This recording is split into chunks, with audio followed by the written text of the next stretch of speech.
CPU and slave के बीच में communication है, राइट और रॉन्ग? ये सीपीयू और मास्टर बोलो, ओके, इसको स्लेव बोलो, राइट? राइट। अभी आप समझ लो ये दोनों के बीच में कितना लाइन्स है भैया?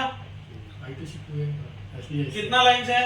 एक लाइन है डेटा लाइन, ये दोनों तरफ है, एसडीए है ना, इस तरफ एससीएल।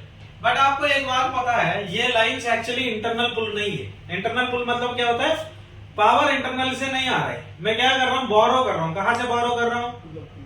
कहां से बोरो कर रहा हूँ? पावर आईसी से बोरो कर रहा हूँ, राइट और पावर आईसी से बोरो का मतलब क्या होता है? पावर आईसी का एक लाइन हो गया, राइट?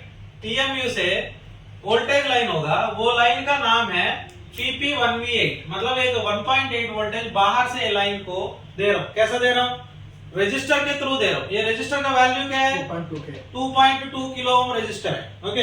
एंड यहाँ कितना वोल्टेज आएगा? 1.8 वोल्टेज बाहर से मैं ले रहा हूं, ओके। एंड सेम कहानी ये भी है, यहाँ भी 1.8 सेम वोल्टेज लाइन यहाँ आएगा, राइट और नॉट? 2.2 किलो ओम रजिस्टर यहाँ लगेगा, ओके।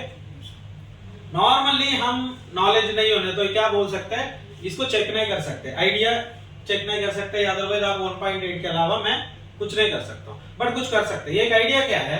फर्स्ट थिंग, आप यहाँ एसडीए एससीएल है, आपको एक आइडिया है नहीं है?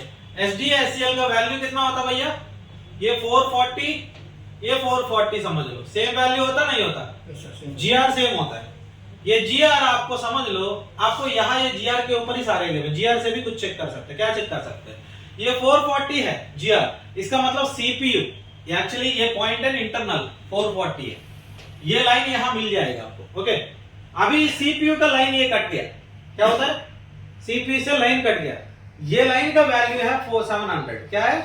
700 या 600, 550, 500 से 600 से जो भी वैल्यू ऊपर आया, इतना समझना है सीपीयू से लाइन कट हो गया है। किससे कनेक्टेड है? अभी पावर आईसी से कनेक्टेड है, समझ आ रहा है? रेजिस्टेंस हाई होने तो इतना समझ लो, आपका जो पावर आईसी से लाइन आ रहा है, सीपीयू से लाइन कनेक्टेड नहीं है। जैसा सीपीयू का लाइन कनेक्ट होगा ना, इसका जीआर कम है।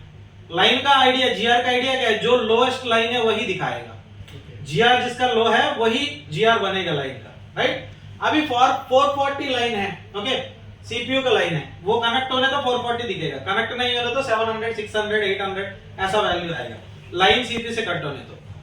फर्स्ट लाइन सीपीयू से कट हुआ नहीं हुआ, ये लाइन सीपीयू से ओपन हुआ नहीं हुआ, हाई रेजिस्टेंस से कंफर्म कर सकते हैं। सेकंड थिंग देखो, ये लाइन यहाँ 440 आनी चाहिए, ये 440 00 बन गए, क्या होता बताओ? लाइन शॉर्ट हो गया। लाइन शॉर्ट आपका सीपीयू से भी हो सकता या आपका स्लेव से भी हो सकता, एक नहीं है, 2-3 स्लेव से सेम लाइन जा रहा है 3 आईसीस के अंदर। क्या कर सकते हैं? तीनों आईसी से एक उतारना है, ओके। वोल्टेज तो दे नहीं सकते हम, वोल्टेज इंजेक्ट नहीं कर सकते, एक आईसी पहले स्लेव उतारना पड़ेगा, तब भी शॉर्ट है, तब भी शॉर्ट है तो सीपीयू से शॉर्ट हो गया वो लाइन, निकाल के चेक करने तो सीपीयू इंटरनल लाइन शॉर्ट मिलता है। कभी कभी आपका जो लो ड्रॉप डाउन की वजह से पॉइंट्स ज्वाइंट होने तो अलग ओके हो जाता है, बट स्टिल मैं बोलता हूं, आप जब लाइन शॉर्ट होता है ना, सारे स्लेव्स निकाल दिया आपको, अभी समझ लो 3 आईसीस के अंदर एक आईसी शॉर्ट है, जैसा निकालेंगे नॉर्मल हो जाता, राइट? आपका तीनों आईसी निकालने के बाद भी शॉर्ट है, 0-0 है, इसका मतलब लाइन सीपी से शॉर्ट हो गई, ओके। रिवॉल्व करके देखना है, फिर भी सेम होना तो वो गया है शॉर्ट, ओके, मतलब मर गया वो, सीपीयू गया है।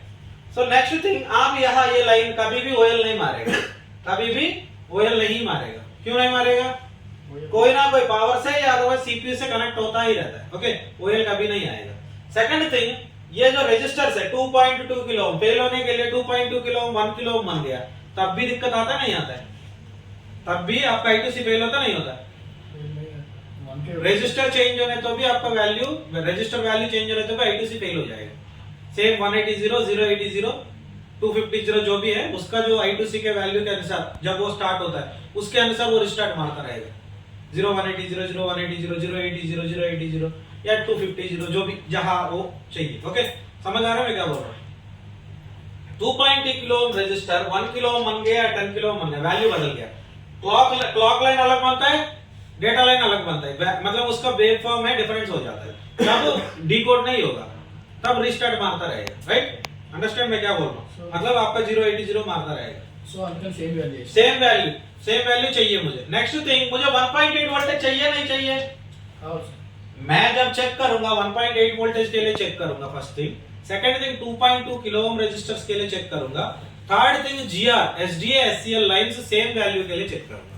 इतना मेरा ओके होने तो मैं 70% I2C को कंफर्म किया, 30% सीपीयू डेटा देना है, क्लॉक देना है, वो ऑसिलोस्कोप से होगा, तभी जाके 100% चेकिंग होगा। अंडरस्टैंड? बट नॉर्मली इतना करने तो आपको आइडिया आ जाता है। ओके, आपका क्लॉक डेटा नहीं आया समझ लो, सीपीयू रिवॉल्व होगा नहीं होगा? अल्टीमेटली सीपीयू ही रेस्पॉन्ड कर रहे हैं, नहीं रेस्पॉन्ड कर रहे हैं, क्या करेंगे आप? सोल्यूशन क्या है?